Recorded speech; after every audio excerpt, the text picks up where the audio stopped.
हरे कृष्णा, राधे राधे। नमस्कार दोस्तों। उत्पन्ना एकादशी व्रत पूजा कैसे करेंगे? सुबह स्नान आदि कर लेंगे। मंदिर के अंदर अगर जगह है तो मंदिर में ही पूजा कर सकते, नहीं तो अलग से चौकी लगाकर पीले आसन लगा लेंगे। तो मैंने यहाँ चौकी और पीले आसन लगा लिया है। उत्पन्ना एकादशी व्रत करना बहुत ही आसान है, शुभ फल देने वाला है और सुख धन धान की प्राप्ति होती है। ये व्रत जरूर करना चाहिए। इस साल नवंबर के महीने में उत्पन्ना एकादशी का व्रत रखा जाएगा। उत्पन्ना एकादशी का व्रत भगवान विष्णु की समर्पित होती है। इस दिन विधि विधान के साथ श्री हरि विष्णु भगवान की उपासना करना जीवन में धन धान्य बनी रहती है। उत्पन्ना एकादशी व्रत करने के 6 फायदे। यह व्रत निर्जल रहकर करने से व्यक्ति के सभी प्रकार पाप के नाश होते हैं। उत्पन्ना एकादशी व्रत करने से हजारों फल की प्राप्ति होती है। यज्ञ का फल मिलता है। जो व्यक्ति उत्पन्ना एकादशी का व्रत करता है उस पर भगवान विष्णु की असीम कृपा बनी रहती है। इससे देवी देवता पितृ भी तृप्त होते हैं। इस व्रत को करने से सभी तिथियों के फल मिलते हैं। व्रत के दिन दान करना लाखों का गुण वृद्धि के फल प्राप्ति होती है। इस व्रत को विधि विधान से अगर निर्जल रहकर करने से मोक्ष की भी प्राप्ति होती है, विष्णु धाम का भी प्राप्ति होता है। ये 6 फायदे जरूर होती है ये व्रत करने से। उत्पन्ना एकादशी व्रत हर किसी को करना चाहिए। अगर कोई कारणवश ये व्रत नहीं भी कर रहे हैं तो आप सिर्फ पूजन भी कर सकते हैं और नाम जाप करने का सबसे फल प्राप्ति होता है। इस दिन नाम जाप हरि विष्णु जी का नाम हरे राम हरे कृष्ण जाप भी कर सकते हैं। और यहाँ मैं स्नान करने के लिए भगवान श्री कृष्ण क्यों और राधा रानी के लिए, क्योंकि भगवान श्री कृष्ण विष्णु जी का ही रूप है और श्री राधा जो है लक्ष्मी का रूप है, तो मैं इनको भगवान विष्णु जी के रूप ही मानकर हम स्नान करा रहे हैं। आप पंचनाम।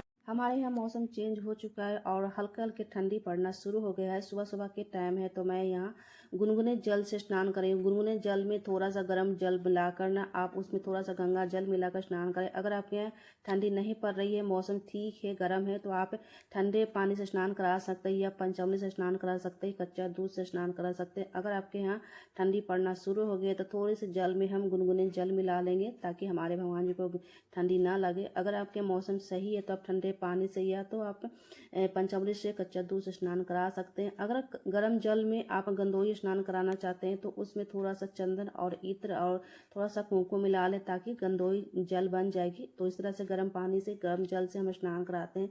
शुद्ध जल लेना है, थोड़ा सा गर्म पानी मिला लेना है। और यहाँ मैं कर रही हूँ थोड़ी सी श्रृंगार, क्योंकि हमारे ये ठाकुर जी है तो बिना श्रृंगार करके नहीं देख सकते हैं कि बार बार जो है ये पगड़ी गिरा देते हैं। तो कहते हैं कि अगर कोई वस्तु बार बार गिरे तो वो आपसे जो है काफ़ी ज़्यादा नज़दीक होते हैं, आपके जो भी इष्ट हैं, जो भी आपके देवी देवता को मानते हैं। अगर श्रृंगार करते समय कोई भी ऐसी जैसे कि हाथ के बाला या तो मुकुट गिर जाए, मोर गिर जाए, तो कहते हैं कि आपके भगवान पूजा स्वीकार करते हैं। तो ये एक शास्त्र में जो कि एक हकीकत है और ये शास्त्र में है भी कि अगर बार बार अगर आप भगवान आपसे अगर प्रेम करने लगे ना तो बार बार चीज़ों गिरने लगते हैं।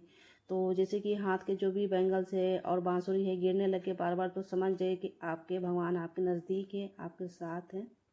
तिथि नोट कर लीजिए। उत्पन्ना एकादशी व्रत कब करनी है? 15 नवंबर के दिन एकादशी तिथि रात में 12:49 शुरू हो जाएगा, जिसका समापन होगा 16 नवंबर के दिन 2:37 में। इसका उदय तिथि अनुसार हो जाएगा और 16 नवंबर के पारण हो जाएगी। 15 नवंबर के आपको व्रत रखनी है। ये ड्रेस लेकर आई थी जन्माष्टमी के समय, और जन्माष्टमी के समय एक येलो एक ब्लू लेकर आई थी। राधा अष्टमी के दिन ब्लू कलर के पहनाई थी, क्योंकि राधा जी को ब्लू कलर का ड्रेस प्रिय है, इसलिए मैंने जो है राधा अष्टमी के दिन ब्लू कलर पहनाया था। और ये येलो कलर का रखा था पीला पीला, यानी कि पीताम्बरी जो है ना एकादशी के दिन धारण किया जाता है और भगवान विष्णु जी को पीताम्बरी काफ़ी प्रिय है, तो इसलिए पीताम्बरी मैंने यहाँ पहना दिया। ये जन्माष्टमी का जो ड्रेस था तो मैंने रखा था, तो मैंने आज इसको ना पहना दी हूँ। तो बहुत ही सुंदर लग रहे हैं। और श्रृंगार और भी मैं करती हूँ, मगर क्योंकि वीडियो बहुत ज़्यादा लंबी हो जाती है इसलिए मैं थोड़ा सा ही मैंने यहाँ श्रृंगार किया। जो भी आप देख रहे हैं ये माला, जो भी बैंगल्स देख रहे हैं, मैं घर पर ही रेडी की हूँ, क्योंकि घर पर मैं ज्वेलरी बनाती रहती हूँ और गोपाल जी के लिए ज़्यादातर जितने भी आप श्रृंगार देखते हैं तो घर पर ही बनाती हूँ। तो मोती स्टोन से इस तरह से जो है मिल जाते हैं आपको श्रृंगार स्टोर, या तो आप जहाँ पे लैस गोटा मिलता है ना वहाँ पर आपको मोती सारी चीज़ मिल जाते हैं, बनाने की सारी चीज़ मिल जाती है। अगर वहाँ नहीं मिलते तो आप ऑनलाइन भी परचेस कर सकते हैं। ऑनलाइन जो है मोती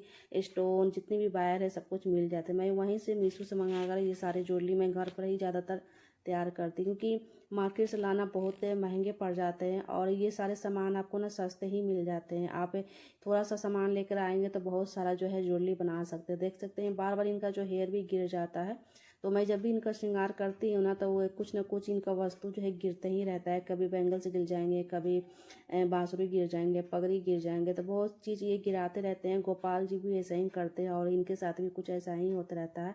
कहते हैं कि अगर आपको भगवान से प्रेम हो जाता है, भगवान आपसे अगर प्रेम करने लगते हैं, तो वो वस्तु गिराते हैं तो वो समझ जाइए कि आपके जो इष्ट हैं, आपके जो भगवान हैं, आपके काफ़ी ज़्यादा नज़दीक हो चुके हैं आपके पूजा पाठ से। इनकी और भी श्रृंगार करती हूँ, क्योंकि वीडियो काफ़ी ज़्यादा लंबी हो जाती है, तो मैं थोड़ा सा श्रृंगार करके पूजा में दिखा रही हूँ। ऐसे तो इनका जब श्रृंगार होता है तो 1 घंटा लग ही जाता है अच्छे से श्रृंगार करने पर, तो वीडियो काफ़ी ज़्यादा लंबी हो जाती है, तो मैं थोड़ा सा ही यहाँ श्रृंगार कर रही हूँ। अगर आपके पास श्री कृष्ण जी का मूर्ति या फोटो है तो फोटो से भी कर सकते हैं, नहीं तो कोई विग्रह मूर्ति है तो उनके साथ स्नान श्रृंगार करके पूजा कर सकते हैं। अगर श्री कृष्ण जी का, राधा जी का अगर मूर्ति नहीं है तो गोपाल जी रखे हुए हैं, तो गोपाल जी का सेवा करते हैं, तो गोपाल जी को यहाँ विराजमान कर कर पूजन कर सकते हैं।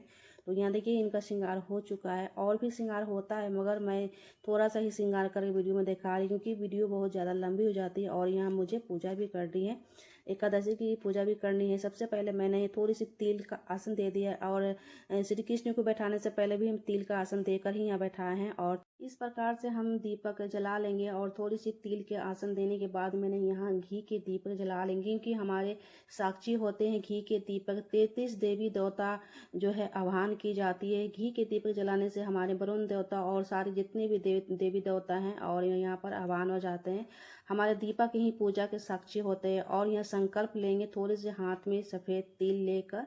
एकादशी के दिन चावल जो है पूजा में नहीं ली जाती है, सफ़ेद तिल का ही जो है आसन और यहाँ पूजा में हम लेते हैं। तो यहाँ मैंने संकल्प ले लिए अपनी व्रत पूजा की, एकादशी उत्पन्ना एकादशी की व्रत की संकल्प ले लिए। हाथ में तिल या तो आप पुष्प लेकर थोड़ा सा जल भी संकल्प ले सकते हो। उसके बाद मैंने यहाँ ठाकुर जी को लगा दिया है चंदन, पीले वाला चंदन, और राधा जी को हम रोरी लगा देंगे, कुमकुम यानी कि, और थोड़ी सी हम डाल देंगे तिल डाल देंगे दीपक में, क्योंकि जितने हमारे दीपक में तिल चटकेंगे ना, हमारे जो है दुखों की नाश होती है, इसलिए थोड़ी सी तिल भी डालना है दीपक में। और यहाँ आसन दे दूंगी भगवान गणेश जी की, थोड़ी सी तिल रख कर। तो यहाँ मैंने भगवान गणेश जी को भी जो है आसन देकर विराजमान कर दिया है।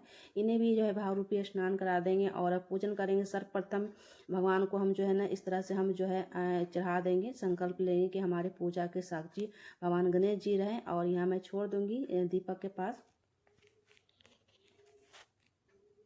तुलसी पत्ता आपको एकादशी दिन नहीं तोड़नी है। एकादशी दिन एक दिन पहले ही आपको तुलसी पत्ता तोड़ के रखनी होती है। इस दिन एकादशी के दिन तुलसी पत्ता नहीं तोड़ी जाती है। और मैं यहाँ, क्योंकि भगवान बिना तुलसी पत्ता के भोग स्वीकार नहीं करते हैं, और गणेश जी के भोग हम अलग से लगाएंगे, क्योंकि इनके भोग में तुलसी पत्ता नहीं डाली जाती है, इसलिए भोग इनका हम अलग से लगाएंगे। जल भी अलग से लगाएंगे। जो भी फल फूल जो भोग लगाना है तो इस दिन हम फल फूल के भोग लगा देंगे। अगन के महीने अगर आपको सिंगारे मिल जाती है, शकरकंदी मिल जाती है, तो शकरकंदी और सिंघारे का भोग जरूर लगाए। कुछ दक्षिणा रख देंगे जो भी हमारे पूजा में कमियों को पूरा करने के लिए। और ये जल जो है सूर्य नारायण को अर्घ देने के लिए, कथा सुनने के लिए हम 1 लोटा जल ले लेंगे। हाथ में थोड़ी सी तिल या पुष्प रख लेंगे और हाथ में तिल लेकर हम कथा पढ़ लेंगे। तो इस तरह से जो है ना एकादशी की व्रत कथा सुनी जाती है, या किसी से सुन सकते हैं, खुद भी पढ़ सकते हैं। व्रत में जो है कथा जरूर सुनना चाहिए, बिना कथा सुने में व्रत पूरी नहीं होती है। इसलिए हम जब भी हम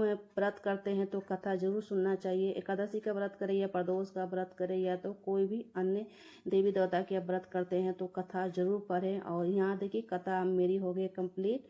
तो कथा ज़्यादा लंबी नहीं होती है, 10 मिनट में आपकी कथा पूरी हो जाती है। तो यहाँ देखिए पूजा करने के बाद भी कथा सुन सकते हैं, या तो आप पूजा करते समय भी कथा सुन सकते हैं। थोड़ी सी हाथ में जो मैंने तिल लिया है भगवान के सामने हम छोड़ देंगे, और थोड़े से जल में जो है डाल देंगे तिल। एकादशी के दिन जो थोड़ा सा जल में तिल डालकर सूर्य नारायण को हम अर्घ देते हैं पूजा करने के बाद। तो यहाँ देखिए अब हम कर लेंगे घी के आरती। तो आप जो घी के दीपक अब जलाए हैं उससे भी आरती कर सकते हैं, नहीं तो अलग से घी के दीपक जलाकर आप आरती कर सकते हैं। भगवान विष्णु जी की आरती करेंगे, गणेश जी की आरती करेंगे। सर्वप्रथम गणेश जी की आरती करेंगे, भगवान विष्णु जी की आरती कर लेंगे। इस प्रकार से जो है हम आरती कर लेंगे। तो इस प्रकार से पूजा एकादशी की, उत्पन्ना एकादशी व्रत की पूजा हमारी हो जाती है। आप भी जो है ना, अगर व्रत नहीं भी करते हैं तो आप पूजा भी कर सकते हैं और सात्विक भोजन खाएं। अगर एकादशी के दिन व्रत नहीं भी करते हैं तो इस दिन चावल बिल्कुल ना खाएं, और इस दिन चावल का निषेध माना जाता है कि अगर व्रत आप करें या ना करें, इस दिन आपको चावल नहीं खाने चाहिए। थोड़ी सी मैंने तिल डाल दिए जल में सूर्य नारायण को अर्घ देने के लिए। पूजा करने के बाद आप अर्घ दे सकते हैं या पहले भी दे सकते हैं। तो यहाँ देखिए पूजा हमारी हो गई है एकादशी व्रत की। आप भी सिंपली इस तरह से पूजन कर सकते हैं। अगर आप बीमार रह रहे हैं, स्वस्थ ठीक नहीं है, तो आप सिंपल पूजा भी कर सकते हैं। हरे कृष्णा, राधे राधे।